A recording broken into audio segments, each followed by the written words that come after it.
Hello and welcome, dear viewers. Today we bring you the latest updates and innovations from the world of technology. Stay tuned to stay informed on the newest tech developments. Adobe opens text-based video generator to everyone and launches paid subscription to Firefly AI. Adobe has announced the start of open beta testing of the Firefly video generator, which was introduced last fall. You can try it out in the new Firefly section of the company's website. Other AI-based tools are also available here, but now by subscription. Initially, the video generator was available as a feature called Generative Extend in the Premiere Pro Beta video editor, adding small snippets to the beginning or end of footage.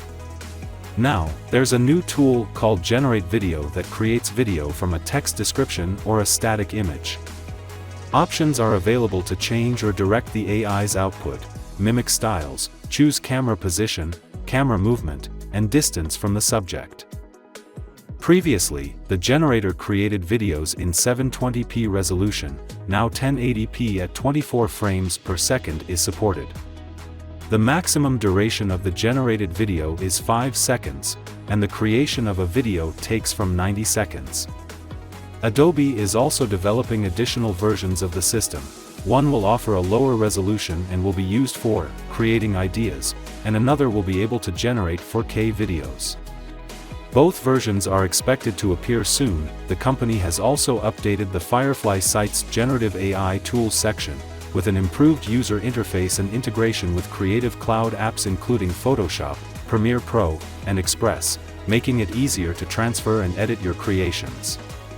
Scene to Image, a feature that lets you use 3D objects or sketches as input to generate images, has entered beta testing. Adobe first introduced the technology in October under the name Project Scenic. Translate Audio and Video offers translations from more than 20 languages using the original voices. Adobe Firefly is now available as a subscription. Firefly Standard, at $9.99 per month, includes 2,000 credits, enough to generate up to 25-second 1080p videos. Firefly Pro starts at $29.99 and includes 7,000 credits, enough to create up to 70 videos. Unlimited raster and vector graphics editing is available to Firefly subscribers. New Xiaomi YU7 crossover shown in photos from different angles. Xiaomi has not yet officially unveiled the YU7 electric crossover, but this does not prevent the company from testing it on public roads. Moreover, the company does not even hide its appearance, which is why many photos of the car have appeared on the internet. As shown in the official images, the Xiaomi YU7 is very similar to the SU7 sedan released last year. The crossover literally repeats its design, but only in a more elongated body. Similarities are noticeable in many exterior elements. But inside, it seems, the differences will be more obvious. For example, the SU7 has one large screen between the driver and passenger, and the YU7 in the photos shows an additional display on the passenger side. The new Xiaomi YU7 will receive two electric motors with a front power of 220 kilowatts and a rear one of 288 kilowatts. A lithium-ion battery manufactured by CATL will be responsible for power supply, and its maximum speed will be up to 253 kilometers per hour. It is possible that there will be other modifications, as in the case of the Xiaomi SU7. Xiaomi YU7 is expected to go on sale this summer. Prices have not yet been announced. AI transcription. The European Union will spend €200 billion on investments in artificial intelligence in an effort to compete with the United States and China, European Commission President Ursula von der Leyen said during a speech at the AI Action Summit in Paris. Earlier, the European AI Champions Initiative, a group of private investors, raised €150 billion. The authorities will add another €50 billion to this, Ms. von der Leyen said. We want Europe to become one of the leading continents in the field of AI, and this means embracing a way of life in which AI is present everywhere. I hear too often that Europe is lagging behind in the race in which the US and China have pulled ahead. I disagree. because the race in the field of AI is far from over, the official said. The €200 billion Invest AI initiative is designed to accelerate the construction of gigafactories that will train European AI models. Earlier, it became known that a similar project with a budget of €109 billion will be launched in France. According to the President of the Republic Emmanuel Macron, it will be a response to the American Stargate, which will cost the US $500 billion.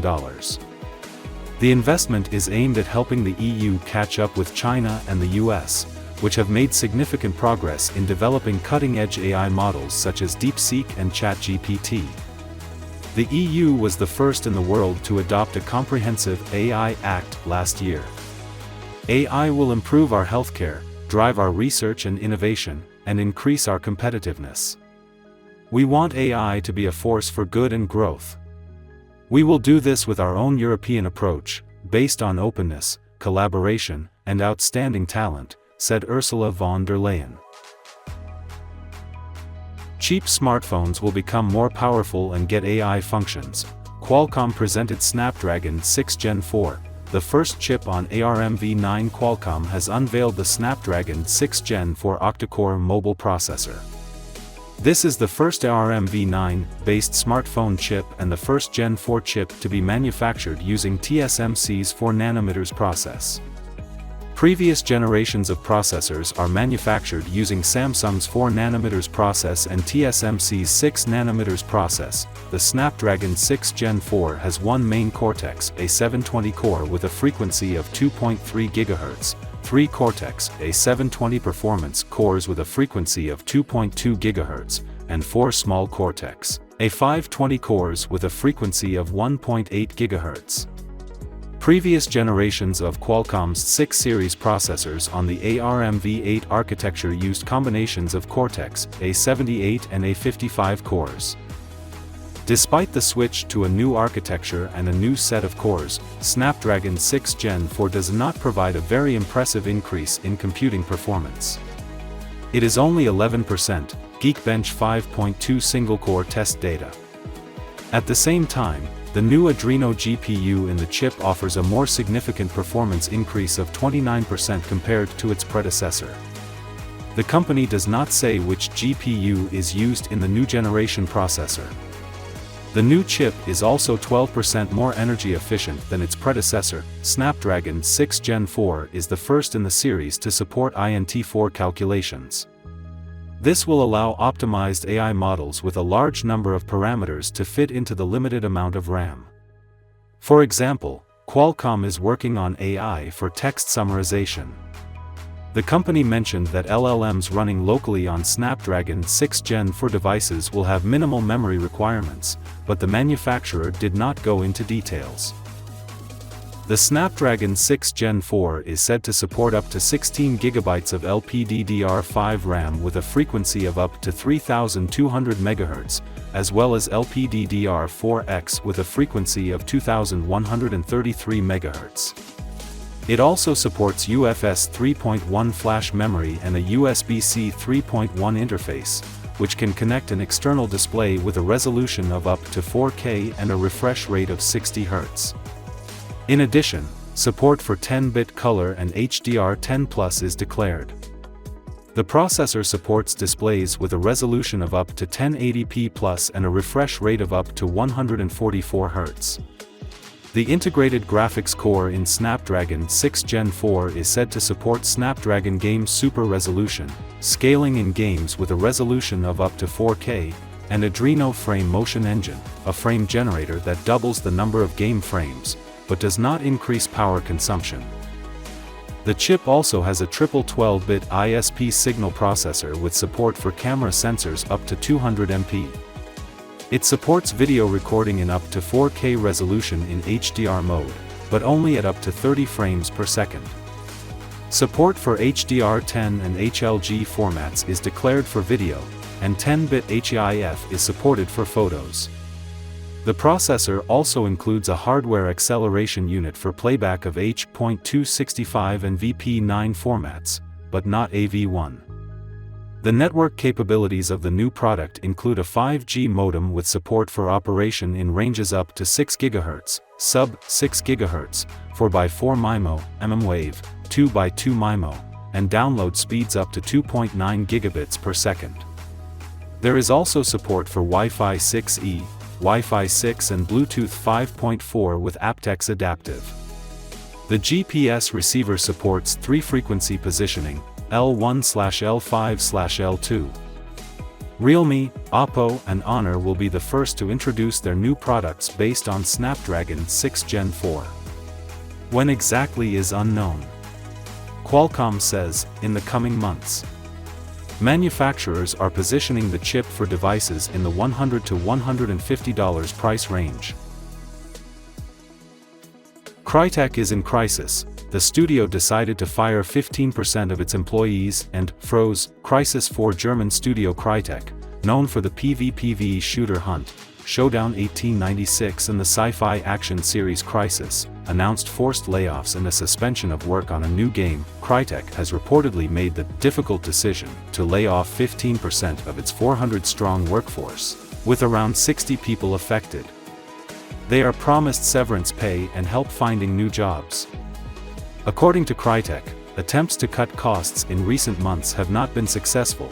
Continuing with the current team was not financially viable, even despite Hunt, Showdown 1896's growth. Crytek also said that as part of an initiative to reduce operating expenses, it has suspended development of the next numbered Crisis game, formally confirmed in January 2022, in the third quarter of 2024. The released employees were transferred to Hunt, Showdown 1896. It is noteworthy that in November, probably after the game was frozen, the head of development of the new Crisis, Matthias Engström, left Crytek. We are very confident in the future of Crytek.